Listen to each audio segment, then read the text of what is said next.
Buying a home is always stressful, but since the pandemic, the US housing market has gotten incredibly hectic, with tons of people looking to move, inventory really tight, home prices going way up, mortgage interest rates hitting historic lows, only to now be on the ascent.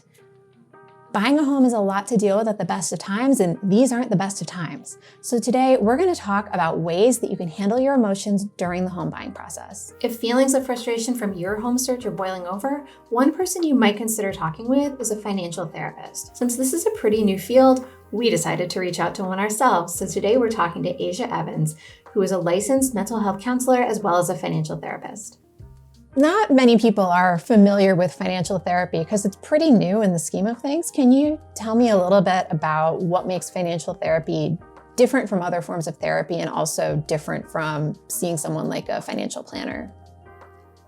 Sure. So with financial therapy, what you're really diving into is the intersection behind your feelings, your emotions, your behaviors, and money. So a lot of times people talk about money mindset or your relationship with money, but they don't really go into the roots of them and go dive into how your history has made up your money mindset or your money relationship. So in financial therapy, that's what you're getting to. You're really diving in on how has your life experiences brought you to where you're at today when it comes to money. What makes buying a home such an emotional decision? Well, the thing about your house is it's yours, right? So when you think about why it's emotional, it's because one, it's a huge purchase, right? And sometimes a huge life milestone for people. So that's a big deal. And it can be a level of representation too for yourself and who you are. It can be a place of safety. It might be the place where you're most vulnerable. A lot of things go into kind of how do you situate your life. So if you are having a chaotic work day or you're feeling alone, it can be a place where you just kind of come and you can kind of just like breathe out the day when you're back home. So it's a really big deal to financially go into that commitment, but also feel like it's a place that represents who you are, a place of safety, and where you can sometimes be your most vulnerable. That makes sense. And kind of thinking about teasing apart it's fairly easy, or not easy, but at least it's fairly straightforward to figure out if financially you're ready to buy a home, right? Because you can look at the numbers, you can look at your income, your debt, what kind of mortgage you might be qualified for. But are there ways that you can know you're emotionally ready to buy a home? Absolutely. One thing that I like to think of is, are you ready to set down roots? Do you like the area? So when you're buying a home, area and location is really, really important. You may not have control over the changing landscape of the area, but knowing that you generally like the community is going to be important, whether that means that you want to be close to the mountains, because that's really important to you, or close to the city or close to the beach. Thinking about your location is a huge deal when it comes to buying a home and wanting to be there. And in the same token of environment, it is looking at, do you want to invest in the community? Who lives there? Do you like the school system? Do you need the school system? Where you want to be and how much the flow of the community and the interests of the community will have an impact on you as well, because you'll be living there. So it's important to know whether or not you want to set down roots there and that you like the community and you're willing to invest. And I know there are a few rules out there that people have that say, wanting to stay in your home for 5 to 7 years is important, just to make sure that you're not buying and then trying to resell. And with the volatility of some markets, it can get a little bit more complex if you find that you don't really love where you're at. So thinking about location and the greater community that you're going to be in is going to be really important. That sort of speaks to some of what we've seen with buyers, particularly in this market, that there can just be this sort of fear of missing out. And the idea that, I need to show people I'm an adult, or that I've hit this milestone, or I don't want to be the only one who's still renting.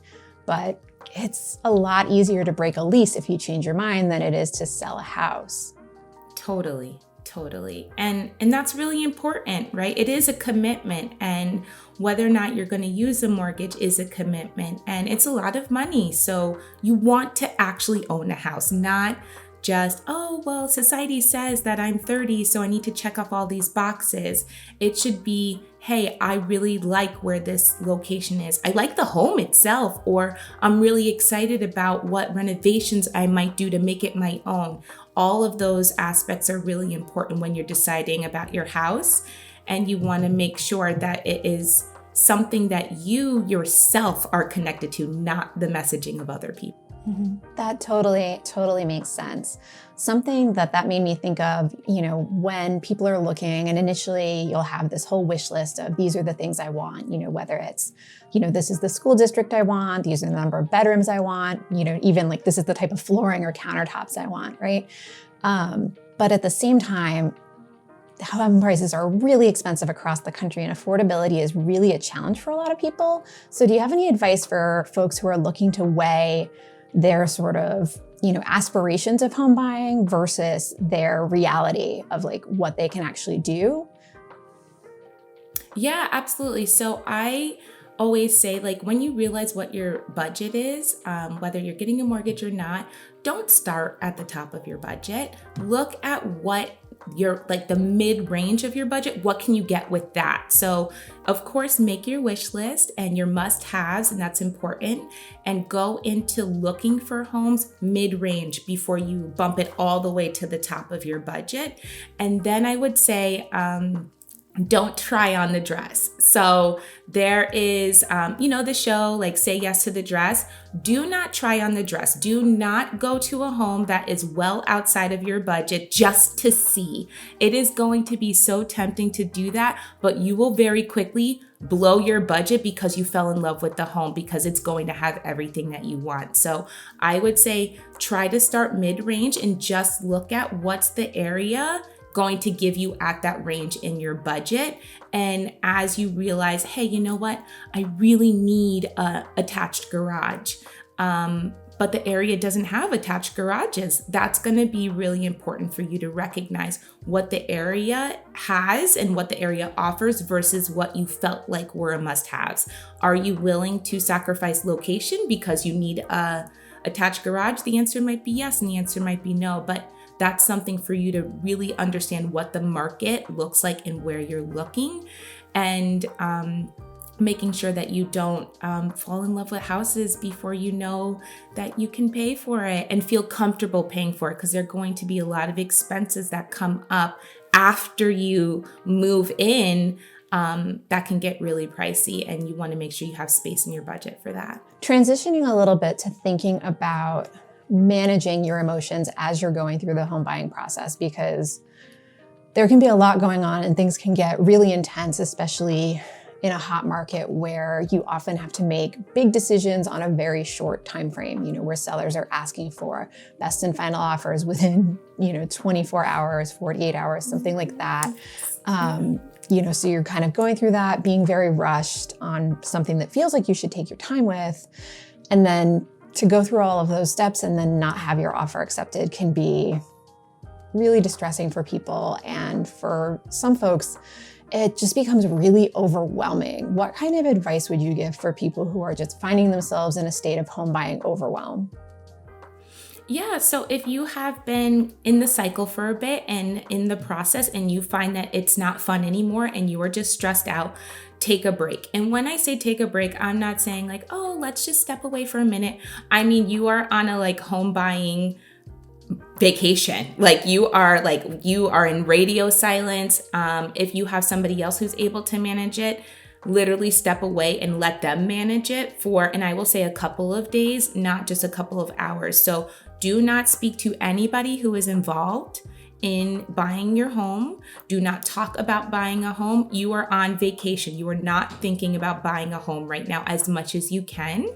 And then what I will say next step is to pour into yourself. How do you normally pour into yourself when you're having a hard time, right? That allows you to have a good time. So if that means you're going for a run regularly, if that means that you are having dinner with your friends or spending time by yourself or reading a book or journaling, pour into yourself. And then once you've done those first 2 steps, assess where you're at. How do you feel? Are you ready to go dive back into the process? And if you are, great, do that slowly. And if you aren't, then that means that you just need more time from the process. So really taking the time to assess what do you need is going to be important. Mm-hmm. And that's very reasonable for people to work with, since if there's a concern of, I'm going to miss a house that comes up, okay, fine.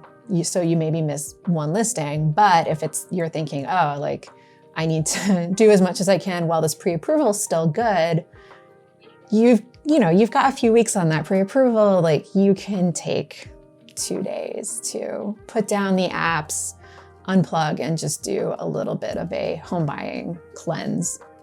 Yeah, and remember why you're rushing. Do you need to rush? Is there an actual rush, or is it the hype of the market and get in right now and you have to be doing that?